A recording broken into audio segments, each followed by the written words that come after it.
It was the fall of 2003, a fresh new semester at Transylvania University in Lexington, Kentucky. As one of the most prestigious private universities in the United States, the school had a tradition of wowing its incoming freshmen. This year, the new students were taken on a tour of the university's library, a building filled with treasures donated by none other than President Dwight D. Eisenhower himself. Inside the library, Mrs. Gooch, a longtime librarian, enthusiastically introduced the students to the school's prized collection. Over the years, the university had amassed an impressive array of rare artifacts, from 15th and 16th century manuscripts to a first edition of Darwin's. But the crown jewel of the collection was a massive book titled by John James Audubon, an American national treasure. Now you'd think a library housing millions of dollars worth of rare books would have top-notch security.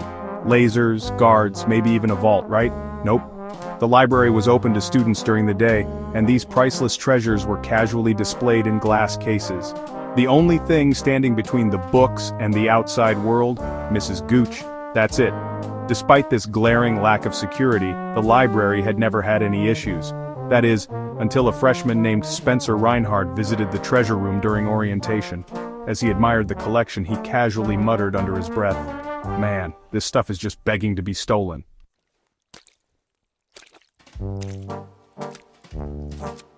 Now let's talk about Spencer. He grew up in a middle-class neighborhood in Lexington, the son of a mechanical engineer. While his family wasn't insanely wealthy, they were well off enough to support Spencer's expensive hobby painting. Spencer was a talented artist, but he wasn't your typical introverted painter. He also had a somewhat unusual passion for soccer, a sport he picked up from his childhood friend, Warren Lipka.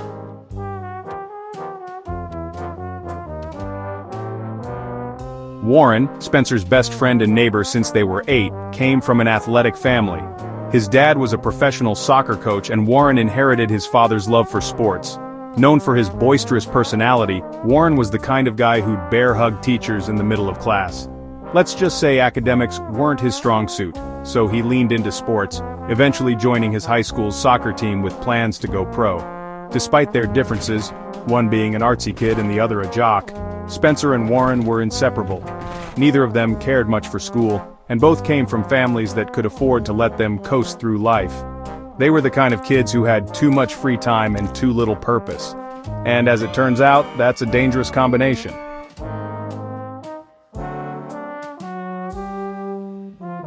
After high school, Spencer got into Transylvania University, while Warren went to the University of Kentucky just down the road. Both schools were solid, and their families figured the boys would eventually settle into respectable careers.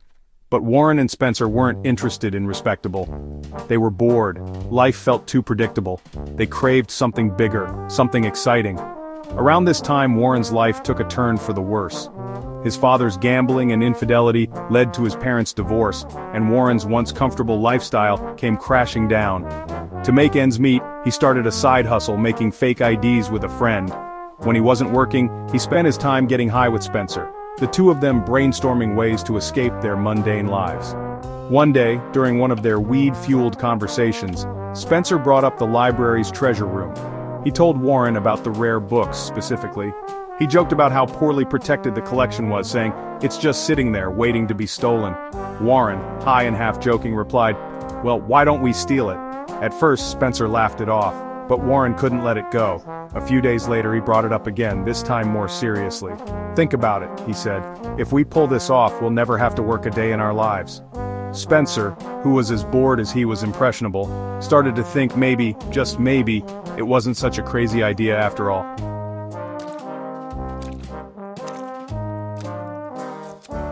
Before we go any further, let's talk about the book that inspired this ridiculous heist.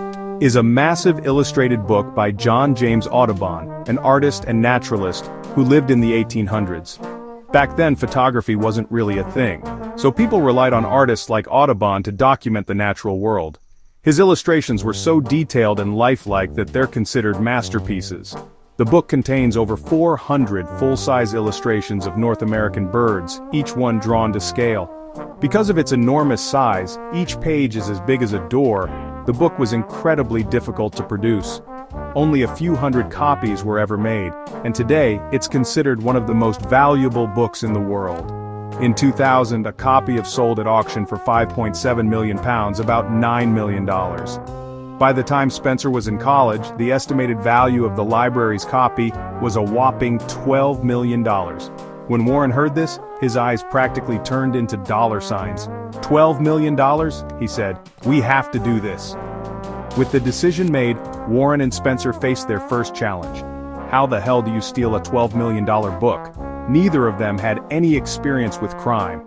Their solution? Google it. They spent hours researching topics like how to plan a heist, how to rob a bank, and how to commit the perfect crime. They also binge-watched heist movies like and for inspiration.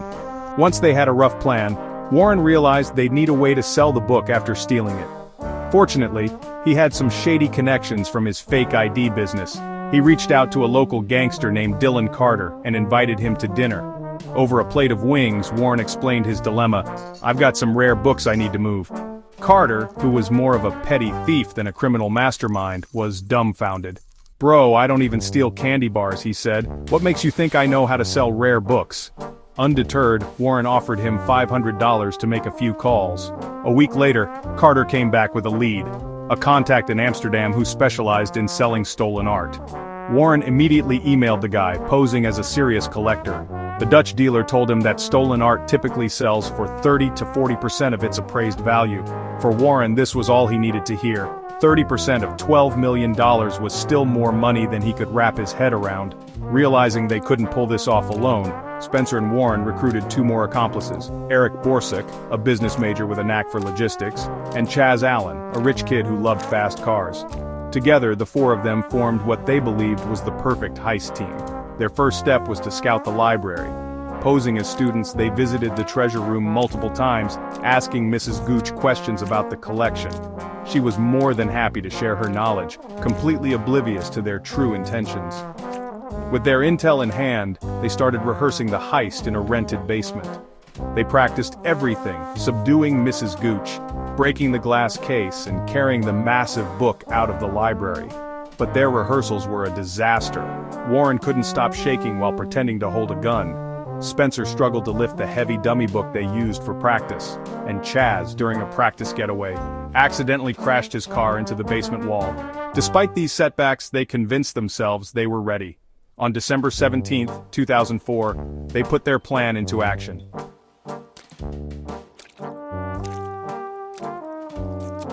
Dressed in disguises that included fake beards and glasses, Warren and Spencer entered the library. Eric stood watch outside, while Chaz waited in the getaway car. Inside the treasure room, Warren tried to intimidate Mrs. Gooch with a fake gun, but his nervous energy made him look more like a lost tourist than a robber. Mrs. Gooch, thinking it was a prank, laughed and said, "What are you boys up to?" Panicking, Warren lunged at her, but she fought back. Spencer had to jump in to help, and together they managed to tie her up. Spencer then smashed the glass case with a crowbar, cutting his hand in the process. Blood dripped everywhere as he wrestled the massive book into his bag. Their escape was equally chaotic. The book was so heavy it slowed them down, and Chaz, in his panic, had parked the getaway car too far from the door. By the time they sped off, library staff had already called the police.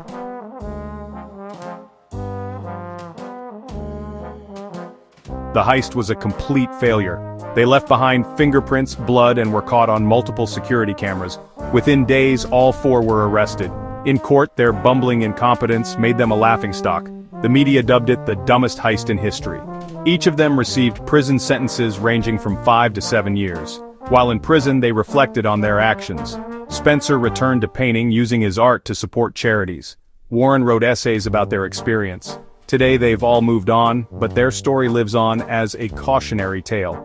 In 2018, their infamous heist was turned into the critically acclaimed movie, blending real interviews with a dramatized retelling of their absurd crime.